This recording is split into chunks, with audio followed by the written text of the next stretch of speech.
The country has over 1,58,000 coronavirus cases and above 4,500 deaths till now.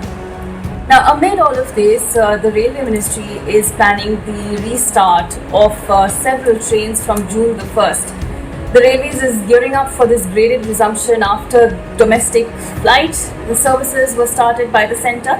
Among these trains that will be running, there will be 17 Jan Shatabdis, 5 Durontos and several popular mail or express trains, which include the ones like Andhra Pradesh Express, Goa Express, Shiv Gang, Shramjeevi, Golden Temple Mail, Karnataka Sampark Kranti, Howrah, Mumbai Mail, Ashram Express, Karmabhumi Express, etc. These trains will run in addition to the Shramik special trains that have been operating since May the 1st. Apart from this, the booking for these trains had started on May 21st and tickets can only be booked on the IRCTC website. These trains can be booked up to 30 days in advance, and in addition to this, the Railways has ordered that all food stalls and canteens on stations be allowed to open. The Human Resources Development Minister Ramesh Pokhriyal has said that now students who travel back to their home states or home districts will be given the facility to appear for the CBSE board exams from their districts itself on June the 1st or after June the 1st. These students will be communicated as to which exam center they can write their papers at.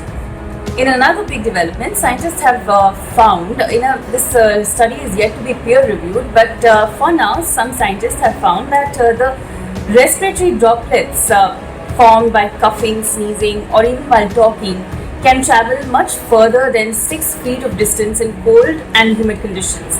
The scientists were studying the transmission of droplets in various atmospheric conditions, and they found that cold and humid conditions are the most conducive for the furthest spread of these droplets. In fact, in such conditions, they can travel as far as 20 feet of distance, making the current 6 feet of social distancing insufficient in certain conditions. Of course, this study still needs to be peer reviewed, and only then will the conclusions be proven. However, such research really throws up challenges in dealing with the novel disease and understanding the novel disease. The process of understanding this disease still continues. And meanwhile, researchers have also found that wearing cloth masks is fairly sufficient to control the transmission of droplets and aerosol contamination.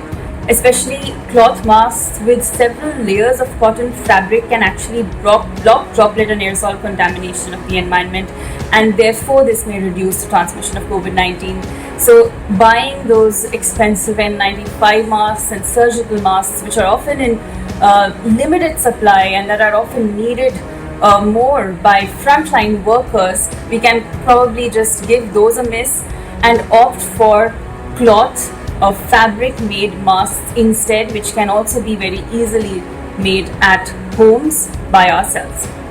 And finally, the Indian Council of Medical Research has also added several categories of people who need testing if they show flu-like symptoms.